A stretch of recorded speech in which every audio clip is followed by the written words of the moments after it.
ta maison, Seigneur. J'ai toujours été égaré. Dieu d'Abraham, Dieu de Jacob, Dieu de Joseph, viens à mon aide. Dieu d'Abraham, Dieu de Jacob, Dieu de Joseph, à mon secours. Seigneur, aide-moi à quitter mon péché. Seigneur, aide-moi à vivre. Père très saint, je veux bénir ton nom, je veux te rendre grâce pour ces merveilles que tu as accomplies par ces enseignements, et que toute gloire te revienne au siècle des siècles. Père, je prie qu'en ce jour mon esprit soit ton esprit et que ma langue, Seigneur, dise ta vérité. Que cette parole, que cet enseignement que tu donnes aujourd'hui par ma bouche, Seigneur, éclaire ceux-là qui sont tes enfants, qui sont encore tapis, retenus dans les ténèbres, et qu'ils sortent de ces ténèbres-là, et que toute gloire te revienne au siècle des siècles. Je veux bénir ton nom parce que tu es Hosanna. Au nom de Jésus, j'ai prié. Bien-aimés, je vous dis encore une fois shalom. Et le thème que nous abordons aujourd'hui s'intitule « Veille à ce que la grâce de Dieu ne soit pas inutile dans ta vie. » Je reprends. Veille à ce que la grâce de Dieu ne soit pas inutile dans ta vie. Et nous prenons pour texte de base 2 Corinthiens 6 au verset 1. Je lis. Puisque nous travaillons avec Dieu, nous vous exhortons à ne pas recevoir la grâce de Dieu en vain. Amen. Bien-aimés, la grâce de Dieu est considérée aujourd'hui comme un alibi et aussi une raison alléguée par certains soi-disant chrétiens pour cacher et vivre dans leur péché. Amen. Cependant, pour Pierre, l'apôtre Pierre, l'apôtre Paul, l'apôtre Jean, pour Marie de Magdala, la grâce avait une valeur inestimable. D'où ils se sont fait violence pour ne pas changer sa nature en contre-nature. Ils ont vécu d'une piété et ne se sont jamais retournés à leur vomissure. Pas comme ces chrétiens biodégradables d'aujourd'hui qui clament haut et fort que parce qu'ils sont sous la grâce, leurs péchés passent sous silence et que Dieu aime leurs péchés qu'ils cachent en passant sous mutisme la vérité de la parole de Dieu qui normalement doit les convaincre de leurs états de pécheurs. N'est-ce pas que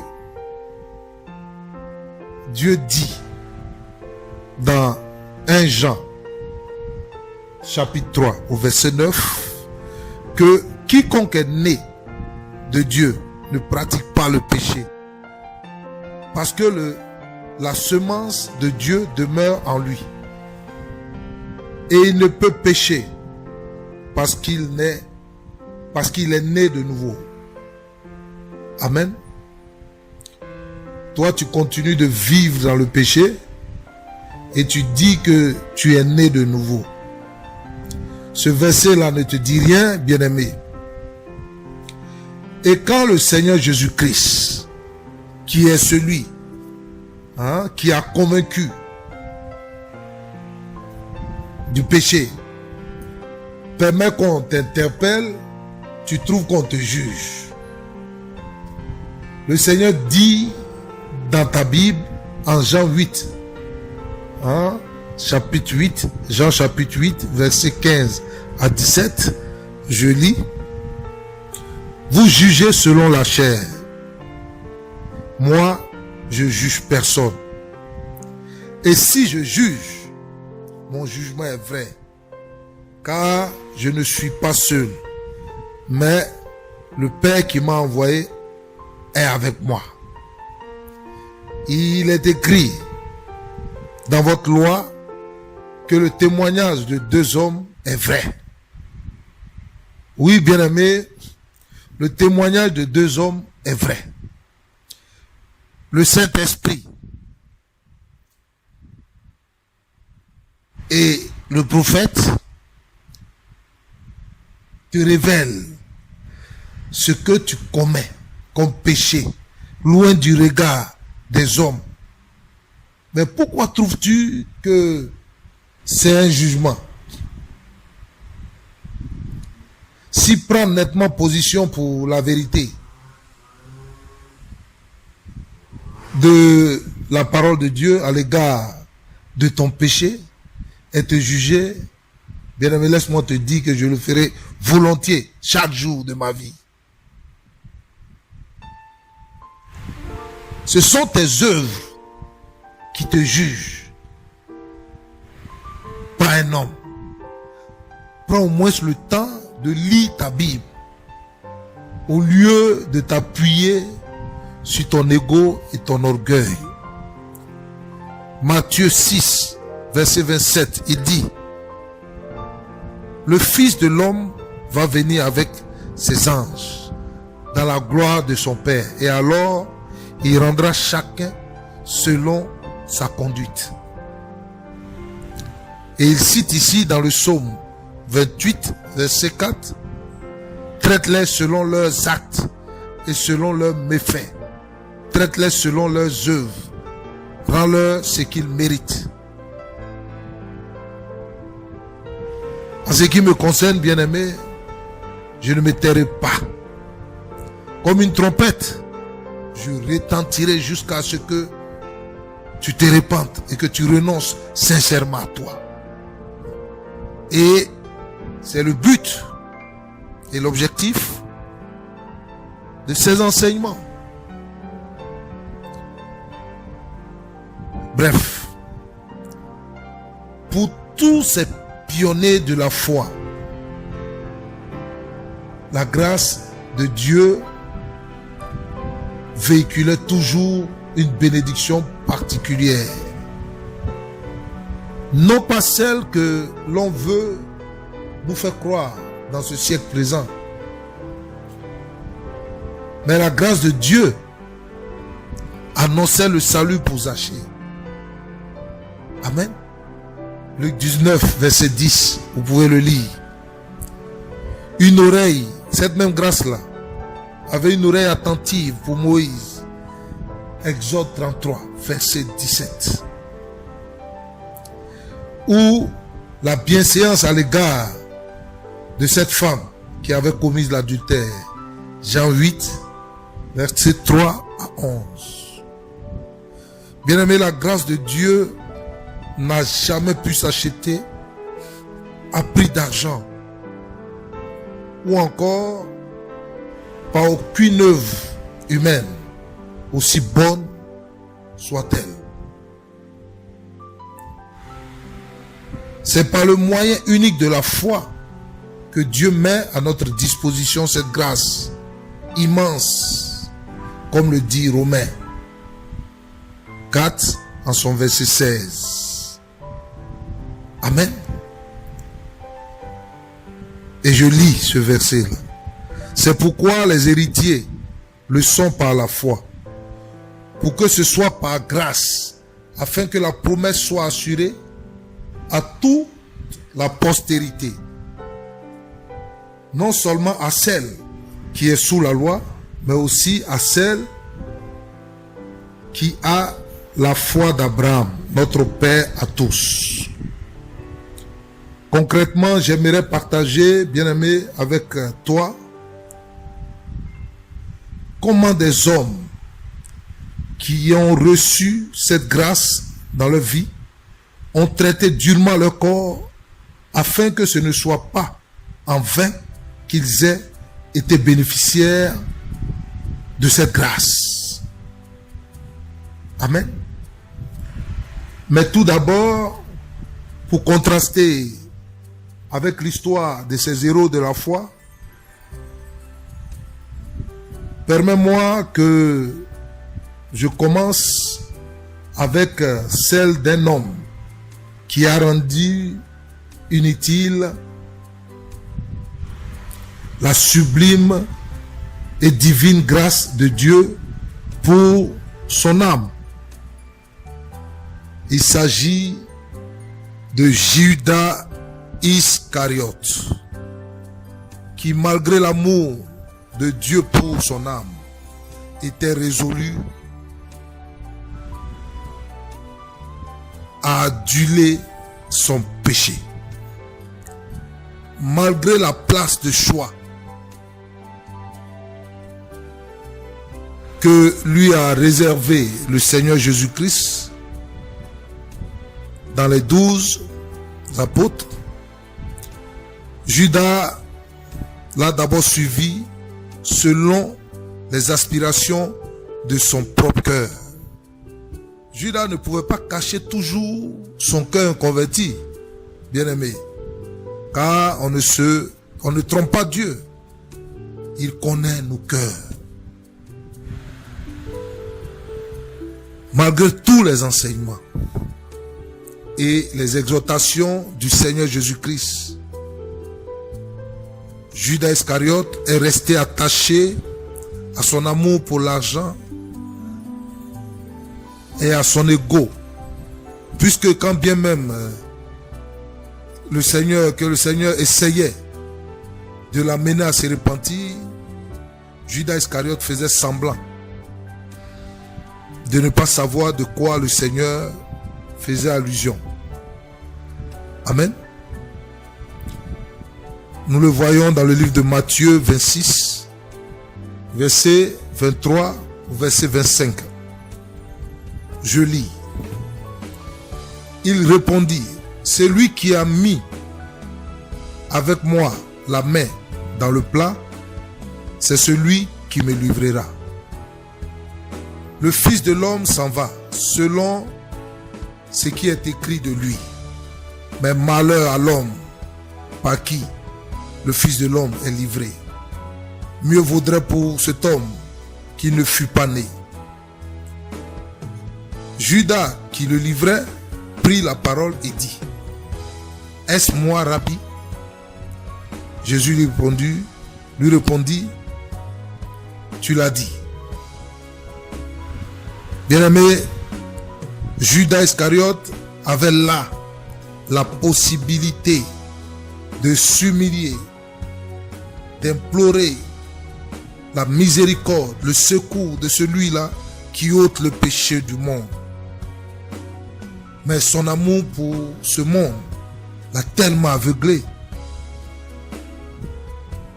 qu'il ne croyait pas bien de le faire. Je sais que tu me diras, pour te consoler, que Judas était prédestiné à livrer le Seigneur Jésus-Christ. N'est-ce pas sa parole qui dit dans le livre de 1 Jean, chapitre 1, au verset 9, si nous confessons nos péchés, il est fidèle, juste, pour nous les pardonner et pour nous purifier de toute iniquité. Mais Judas a préféré garder son air hypocrite et orgueilleux, comme la majeure partie des soi-disant chrétiens d'aujourd'hui, qui préfèrent cacher leurs péchés et paraître aux yeux des hommes comme saints, ou qui font semblant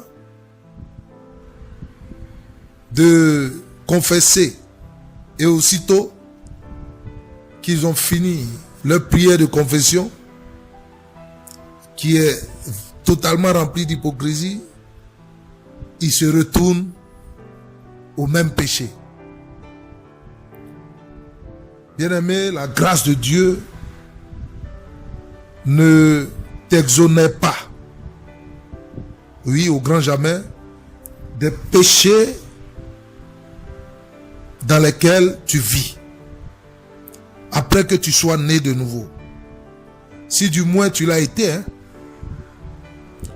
ce n'est pas parce que Jésus-Christ, ce n'est pas parce que le Seigneur Jésus-Christ ne condamne pas qu'il approuve les actes qui t'ont été reprochés. Quand nous prenons le livre de Jean, cette femme-là qui a été accusée d'adultère, Jean 8, verset 1 ou 11, je ne lirai pas tout, mais je vais lire 2 passages et vous le ferez vous-même chez vous. Alors, s'étant révélé et ne voyant plus que la femme, Jésus lui dit, femme, où sont ceux qui t'accusent? Personne ne t'a-t-il condamné? Elle répondit, non Seigneur. Et Jésus lui dit, je ne te condamne pas non plus. Va et ne pêche plus. Va et ne pêche plus. Bien-aimé, ma prière est que tu traites durement ton corps. C'est-à-dire faire mourir ta chair afin que tu ne pêches plus. Comme l'a recommandé le Seigneur Jésus à cette dame. De peur que la grâce qu'elle a reçue ne soit inutile. Il en est de même pour toi.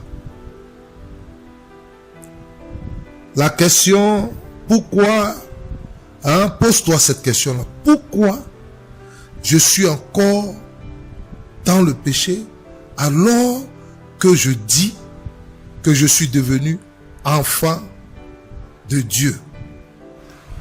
Or, ce même Dieu l'a dit, quiconque est né de Dieu ne pratique pas le péché, parce que la semence de Dieu demeure en lui.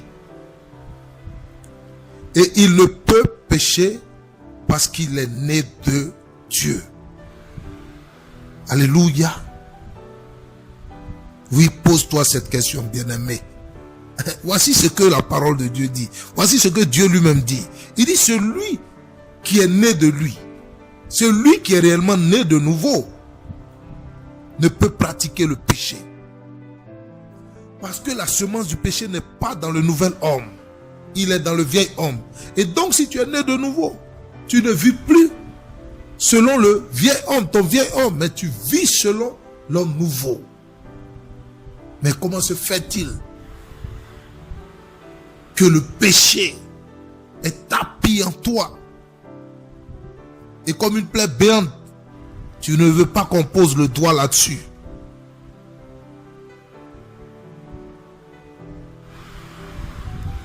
L'esprit du prophète ne dit pas les bonnes aventures. L'esprit du prophète convainc du péché. L'esprit d'un prophète ne séduit pas. Mais le prophète est un instrument des mains du Seigneur pour ramener les enfants de Dieu dans sa volonté. Donc, son esprit convainc du péché.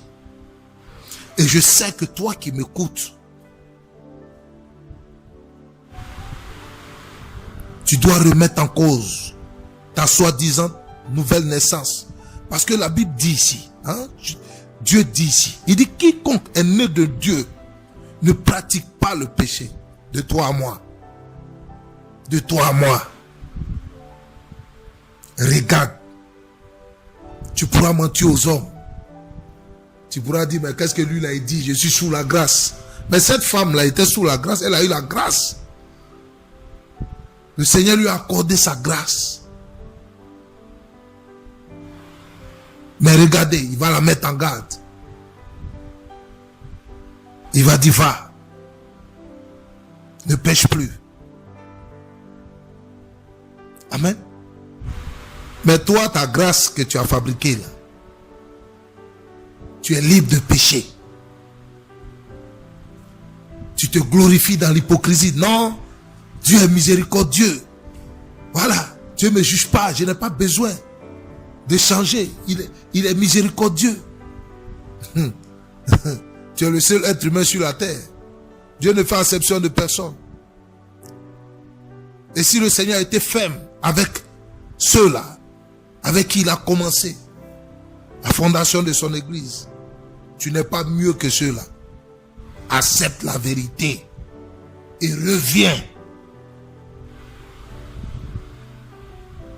Mais celui qui dit qu'il est de Dieu et qui pratique le péché, mais cette parole-là ferme sa bouche. Cette parole-là le contredit. Cette parole de Jean 1 Jean 3,9 qui dit: quiconque est né de Dieu ne pratique pas le péché, parce que la semence de Dieu demeure en lui. Il ne peut pécher parce qu'il est né de Dieu.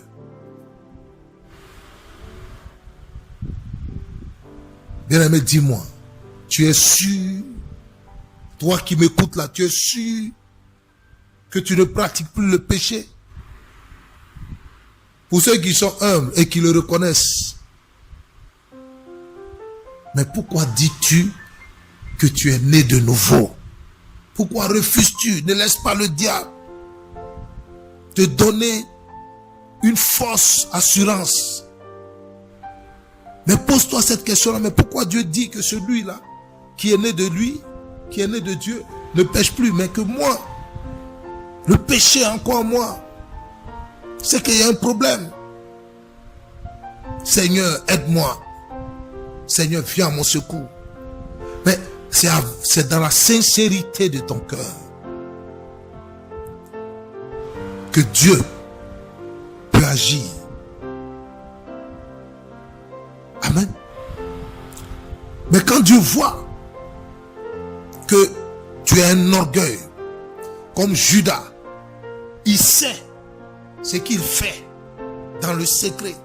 Et Jésus parle. Au lieu de dire: Seigneur, je reconnais ma cupidité. Je reconnais l'amour qui est en moi du monde là. L'amour de l'argent. Seigneur, je rentrais même, je vendais des choses, je gardais pour moi. Il pose la question au Seigneur: Seigneur, c'est de moi tu parles? Et c'est ce que bon nombre d'entre vous font aujourd'hui. Vous soignez l'extérieur de la coupe et vous refusez de traiter l'intérieur en bon tombeau blanchi.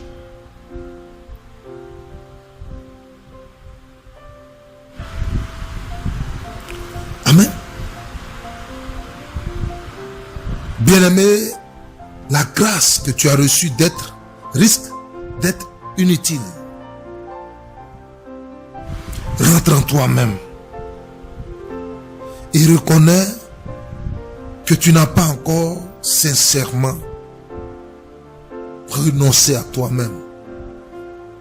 Reconnais que tu n'es pas encore né de nouveau. Né de nouveau, ça ne veut pas dire que tu ne vas plus en boîte. C'est parce que tu ne vas plus en boîte que tu es né de nouveau. C'est pas parce que non, non et non. Amen. Si c'était laisser ses anciennes habitudes qu'on appelait être né de nouveau, mais Jésus n'avait pas même prêché la repentance sur cette terre. Amen.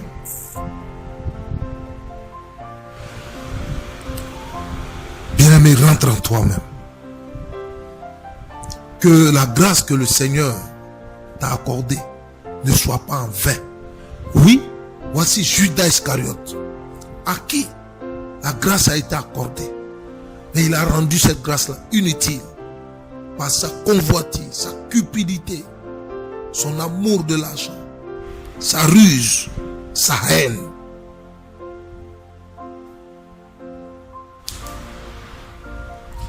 Quel est le péché qui te retient? Quel est le péché que tu caches, tu as tant caché aux hommes? Jésus te tend la main en ce jour, bien-aimé. Mets à nu tous ces péchés au devant de lui et prends une résolution de ne plus pécher. J'entends des gens prier, Seigneur aide-moi, Seigneur aide-moi. Mais est-ce que vous avez vu que la femme, là, hein, cette femme adultère, il a dit à la dame, je vais t'aider. Il lui a dit, va, ne pêche plus. Va, ne pêche plus.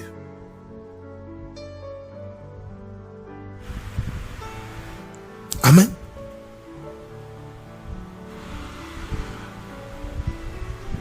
Jésus a tout accompli. C'est à toi de t'engager à sa suite. Laisse-moi te dire que quand tu pries pour ne plus pécher, quand tu pries, tu jeûnes pour ne plus vivre dans le péché. Je te dis aujourd'hui pourquoi, dès que tu te lèves de ta prière et tu recommences à pécher, c'est parce que tu as confessé, tu as pris l'engagement, non pas dans la sincérité. On ne trompe pas Dieu. Et Dieu, pour te démontrer que tu n'étais pas sincère, il te livre à ton penchant à nouveau. Amen. Voici pourquoi il a dit, celui qui me cherche de tout son cœur, en vous, vous êtes partagés. Tantôt vous cherchez Dieu, et une autre partie de vous recherche ce monde et sa gloire.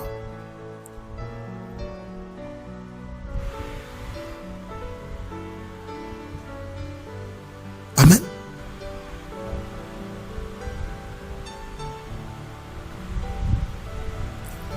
Le problème qui fait que tu n'arrives pas à te détacher de ton péché que tu cajoles, c'est ton manque de sincérité dans ton engagement envers Dieu. Que ton non soit non. Jésus a rendu le pouvoir du péché en impuissance. Il a dépouillé le péché de toute autorité et de toute domination sur ta vie. Il te demande d'être sincère envers toi-même et de renoncer au péché avec une sincérité.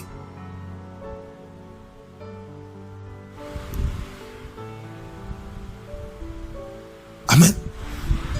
Bien-aimé, je veux que tu médites sur ce passage de 1 Jean 3, 9.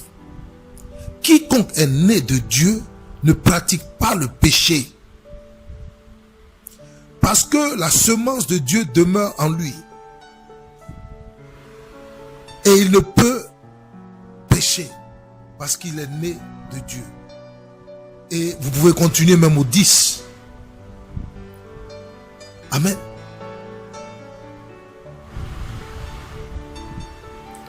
Judas Iscariote a rendu inutile la grâce de Dieu sur sa vie.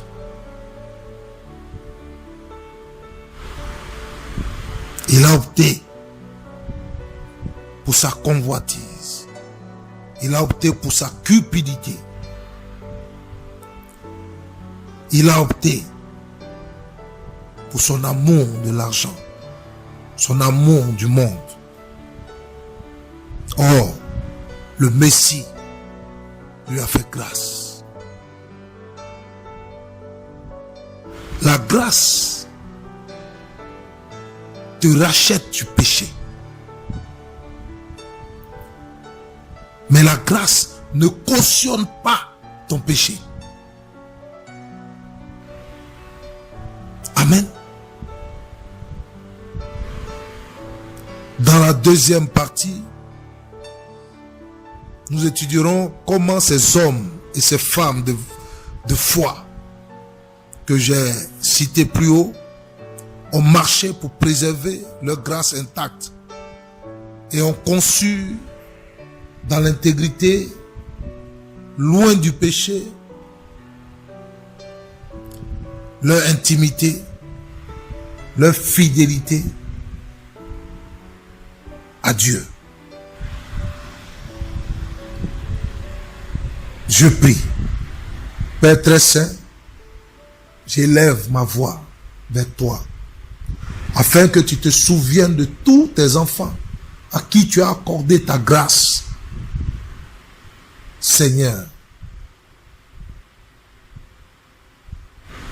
ne permets pas qu'ils annulent, qu'ils rendent inutile ta grâce que tu leur as accordée. Seigneur, je t'en supplie, par ton Esprit Saint, convainc-les du péché. Car comme tu l'as dit dans ta parole, que quiconque est né de Dieu ne pratique pas le péché. Mais Seigneur, il baigne et il traîne encore dans le péché. Seigneur, que ta lumière les visite, afin qu'ils soient alertés et qu'ils aient une haine pour le péché qu'ils pratiquent et qu'ils reviennent d'un cœur sincère à toi, afin que ta parole les embrase, afin que la puissance qui est dans ta parole les restaure. Merci Seigneur Jésus-Christ. Que toute gloire te revienne. Puisse Dieu vous garder et je vous dis shalom. À bientôt.